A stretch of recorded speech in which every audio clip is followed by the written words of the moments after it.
It's not you, it's me before. And as a matter of fact, I've played the lead in that scenario since before I had boobs.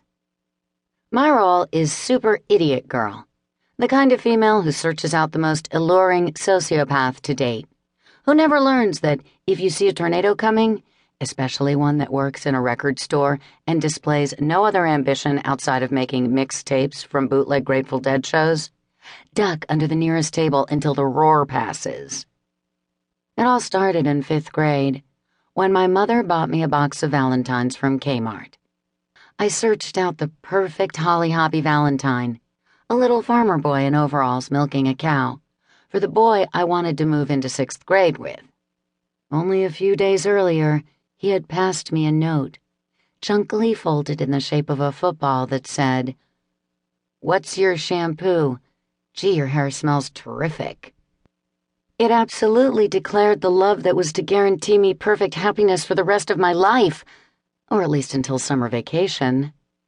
In my best cursive handwriting, I signed the back of the Valentine. To Paul. I use Breck once a week. Love, Laurie. And, to add a sense of female intrigue, dotted the I's with puffy hearts to let him know that I was all lady, all right.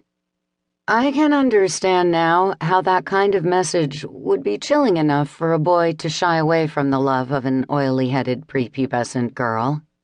But I still don't think it reached the proportions required for him to stand up during lunchtime and loudly scream, "I am not your boyfriend.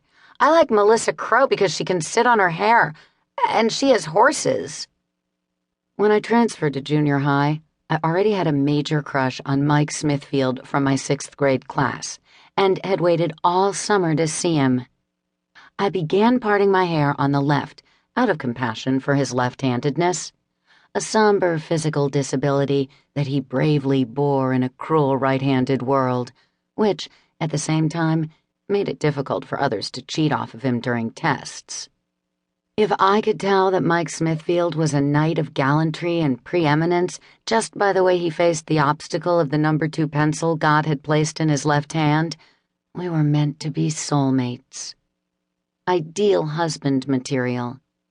For him, I relentlessly practiced my cutest smile, which I had noticed in a certain light was identical to the smile of the Elizabeth sister on 8 is Enough, and entailed curling down the sides of my mouth and then innocently, yet strategically, pouting out my 2 front teeth slightly. I found it to be the perfect image of vulnerability and a girlish glow of a much-delayed, though still yet possible, sexual awakening. My mother, on the other hand, saw a premature appearance of the Elizabeth smile when she stormed into the bathroom one day and suddenly interrupted my practice time. "Jesus Christ," she said sharply in her native Brooklyn accent. "If you had that look on your face the day I brought you home from the hospital, I probably would have laid off the cigarettes when I was pregnant with your 2 younger sisters. Now, I don't know what the hell you've been sniffing, but I'm telling you right now to get off smelling the paint or eating the glue or whatever. From now on, when I fill up the gas tank, you are staying in the car. I'll be watching for deep breaths, you know. This isn't the Linkletter house, for your information. No one in this house is getting drug-crazed and then jumping off my goddamned roof. We just had that thing retard."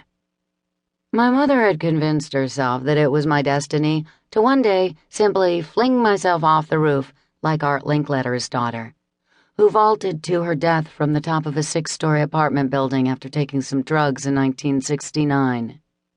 I'm sure it was a frightening moment for my mother, who most likely looked at me when she heard the news flash and mumbled, "Over my dead body," despite the fact that at the time, I didn't even have the ability to chew, let alone the motor skills necessary to assemble a rig and shoot my fat little baby arm up with black tar heroin.